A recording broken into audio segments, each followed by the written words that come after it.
Hi hello அஸ்ஸலாமு நண்பர்களே, welcome to Fathi's cooking remedy. இன்றைக்கி நம்ம பார்க்க போகிறது அரிசி மாவு திக்கடி எப்படி செய்கிறதுன்னு பார்க்கலாம். ஓகேங்களா.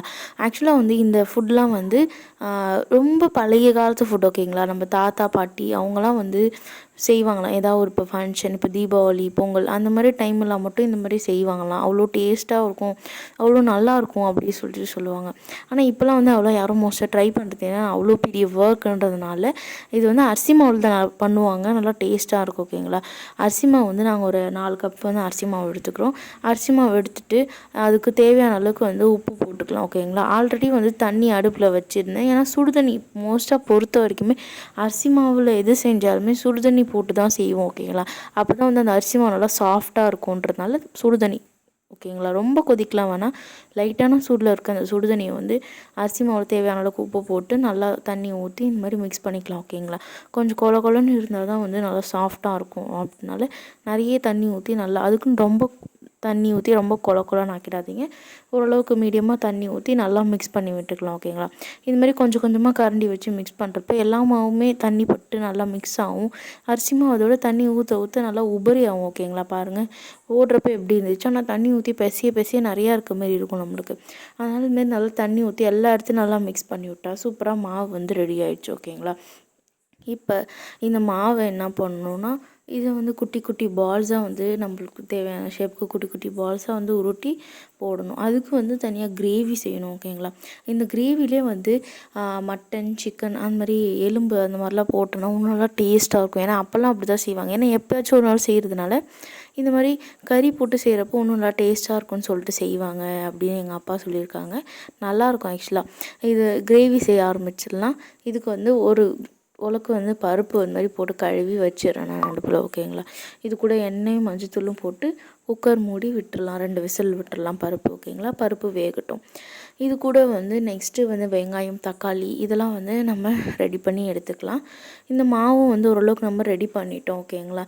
நல்லா பிசைஞ்சிட்டு மாவு இந்த மாதிரி தட்டி கொஞ்சம் கொஞ்சமாக நம்ம எடுத்துக்கலாம்.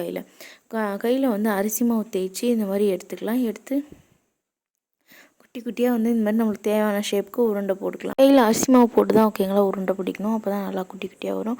இந்த மாதிரி மொரம் அப்படி இல்லைன்னா வேறு ஏதாவது சம்திங் பெரிய தட்டு அந்த மாதிரி இருந்தால் அந்த மாதிரி இடத்துல இந்த மாதிரி பேப்பர் போட்டு வச்சா ஒட்டாமல் இருக்குன்றதுனால பேப்பர் போட்டுக்கலாம். ஓகேங்களா. இந்த மாதிரி எல்லாத்தையுமே உருட்டி உருட்டி வந்து நம்ம வச்சுக்கலாம். இப்போ நெக்ஸ்ட்டு வந்து கிரேவி வந்து சொல்லியிருந்தாலும் பருப்பு ரெடி பண்ணியிருந்தாலும் அந்த பருப்பு வந்து ஓரளவுக்கு வெந்திருக்கும். ஓகேங்களா. 2 விசில் விட்டாச்சு, பருப்பு வெந்து வந்துருக்கும். இப்போ கிரேவி பண்ண ஸ்டார்ட் பண்ணலாம். ஓகேங்களா. ஒரு வட்டா வச்சுக்கலாம், இல்லை இந்த பாத்திரம் வேணுமோ வச்சுக்கோங்க. வட்டா வச்சுட்டு ஒரு 6 டேபிள் ஸ்பூன் எண்ணெய் விட்டுக்கலாம். ஓகேங்களா. எண்ணெய் ஊற்றிட்டு இது கூட வந்து 2 பட்டை, 2 ஏலக்காய், 2 கிராம்பு அப்படி சொல்லிட்டு போட்டு பட்டை ஏலக்காய் பொரிஞ்சிட்டுக்கப்புறம் இது கூட வந்து ஒரு பெரிய வெங்காயம் மட்டும் போதும். ஓகேங்களா. வதக்கிறதுக்கு. மீதி வந்து அரைக்கிறதுக்கு தேவைப்படும். ஒரு பெரிய வெங்காயம் மட்டும் இந்த மாதிரி நறுக்கி போட்டு நல்லா வதக்கி விட்டுக்கலாம். இதுக்கு வந்து பேஸ்ட்டாக ஊற்றினா தான் வந்து கிரேவி நல்லா திக்காக டேஸ்ட்டாக இருக்குன்றனால நம்ம கிரேவிக்கு பேஸ்ட்டாக தான் அரைக்கணும். அதனால் தக்காளி வந்து நிறையா ஊற்றினா கொஞ்சம் நல்லாயிருக்கும். அதனால் 8 தக்காளி அந்த மாதிரி அரைச்சி ஊற்றிக்கணும். அப்புறம் ஒரு 5 வெங்காயம். ஓகேங்களா. இதெல்லாம் நல்லா பேஸ்ட்டாக வந்து அரைச்சி எடுத்துக்கலாம். ஓகேங்களா. இந்த மாதிரி நல்லா கன்சிஸ்டன்சியில் நல்லா பேஸ்ட்டாக அரைச்சிக்கலாம். இந்த அரைச்ச பேஸ்ட்டை வந்து நம்ம வதக்கிட்டுருக்கோம்ல, வெங்காயம், பச்சை மிளகா அதில் வந்து ஊற்றிடலாம். ஊற்றி அதோட பச்சை ஸ்மெல் போகிற அளவுக்கு நல்லா வதக்கி விட்டுக்கலாம். வதக்குனா தான் வந்து நல்லா டேஸ்ட்டாக இருக்கும்ன்றனால நல்லா அந்த வதக்கிடலாம். இது கூட வந்து இஞ்சி பூண்டு பேஸ்ட் போடலாம். ஓகேங்களா. 3 டேபிள் ஸ்பூன் வந்து இஞ்சி பூண்டு பேஸ்ட் போட்டு அதையும் நல்லா பச்சை ஸ்மெல் போகிற அளவுக்கு வதக்கிட்டு நெக்ஸ்ட்டு வந்து நம்ம மசாலா ஆட் பண்ண ஆரம்பிச்சிடலாம். மஞ்சத்தூள், அப்புறமா வந்து 1 டேபிள் ஸ்பூன் வந்து குழம்பு மிளகாய்த்தூள், அப்புறம் 1 டேபிள் ஸ்பூன் வர மிளகாய்த்தூள். இவ்வளோ தான் வந்து நம்ம காரத்துக்கு சேர்க்குறது மசாலா ஐட்டம்ஸ். ஓகேங்களா. வேறு எதுவும் இல்லை.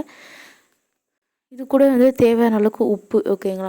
உப்பு போட்டு நல்லா வதக்கி விட்டுக்கலாம். நல்லா அந்த கிரேவி ஓரளவுக்கு பாருங்கள் திக்னஸாக வந்துருச்சு, மசாலா எல்லாம் கலந்துருச்சு. இது கூட வந்து புதினா கொத்தமல்லி ஒரு கை போட்டு நல்லா அதையும் நல்லா மிக்ஸ் பண்ணி விட்டுட்டோன்னா பருப்பு ஆல்ரெடி வெந்துருச்சா 2 விசில் விட்டு இந்த பருப்பு கூடயே வந்து அது கூட வந்து அந்த மிக்ஸி அலசி ஊற்றினா தண்ணி ஊற்றி அந்த பருப்பை வந்து சேர்த்துக்கலாம். ஓகேங்களா. இப்போ அந்த மசாலா கூட பருப்பை நல்லா சேர்த்து நல்லா மிக்ஸ் பண்ணி விட்டுடலாம். மசாலா கூட அந்த பருப்பு வந்து மேஷ் ஆகணும். அதனால் நல்லா சேர்த்து விட்டுட்டு நெக்ஸ்ட்டு வந்து கொதிக்கிறதுக்காக தண்ணி தேவையான அளவுக்கு எவ்வளோ தண்ணி வேணுமோ அந்தளவுக்கு தண்ணி ஊற்றி கொதிக்கிறதுக்கு விட்டுறலாம். ஓகேங்களா. ஒரு கொதி வரட்டும். அதுக்குள்ளே நம்ம வந்து இந்த உருண்டையாக போட்டு வச்சுருக்கோம்ல, நம்மளுக்கு எந்த சைஸ் வேணும், காயின் சைஸில் இந்த மாதிரி போட்டு வச்சுருக்கோம்ல, வச்சதுனால இதெல்லாம் வந்து ஓரளவுக்கு ரெடி ஆகிடுச்சு ஓகேங்களா. அது எப்படின்னா கிரேவி செய்கிறதுக்கு முன்னாடி அந்த இது செஞ்சால் தான் வந்து நம்மளுக்கு போடுறது கரெக்டாக இருக்கும். ஏன்னா அது போட்டு கொஞ்ச நேரத்துலேயே வந்து வெந்துடும், அப்புறம் போட போட வெந்துடும் ஓகேங்களா. அதனால் அந்த டைமில் செஞ்சால் கொஞ்சம் கஷ்டமாக இருக்கனால அந்த கிரேவி செய்கிறதுக்கு முன்னாடி அதை வந்து நம்ம ரெடி பண்ணி வச்சிடணும் மாவு ஓகேங்களா. இப்போ இந்த ரெடி பண்ணி வச்சுருக்க அந்த காயின் சைஸ் இருக்க எல்லாத்தையும் போட்டுட்டு ஃபஸ்ட் டைம் போட்டுட்டு நல்லா மிக்ஸ் பண்ணி விட்டுறோம் ஓகேங்களா. ஒட்டி இருக்கிறது எல்லாமே தனியாக பிரிஞ்சிடும் மிக்ஸ் பண்ணுறதுனால.